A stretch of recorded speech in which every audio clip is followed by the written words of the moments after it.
আসসালামু আলাইকুম, সবাই কেমন আছেন? সবাইকে শুভ সকাল আমার রাসেল খান আইডি থেকে, এবং অনেক অনেক ভালোবাসা রইল সবার জন্য। আমি জানি অনেকেই আমার প্রতি অনেক অভিমান আছে, এর জন্য সরি, কিচ্ছু করার নেই। এই যে আমি এই মুহূর্তে কাজে বের হচ্ছি, সারাদিন কাজে থাকবো। আমার কাজ সেবামূলক কাজ। আমার তো আসলে রুগীরা বাড়ি পার আসে না, আমার বাড়ি পার যেতে হয় প্রত্যেকটা রুগীর বাড়িতে। কারণ আমরা তো বাংলায় বলি গরুর ডাক্তার, অনেকে হয়তো ভেটেরিনারি চিকিৎসক বললে ঠিক পাবে না। তো আমার প্রতি কেউ অভিমান না রেখে সবাই আমাকে সাপোর্ট করবেন।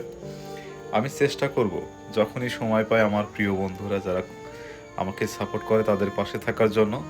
সবাই ভালো থাকবেন, সবার সুস্বাস্থ্য জীবনা কামনা কামনা করছি। সবাই যেন সারাক্ষণ ভালো থাকেন এবং আল্লাহর রহমতের মধ্যে থাকেন। ওকে, আল্লাহ হাফিজ।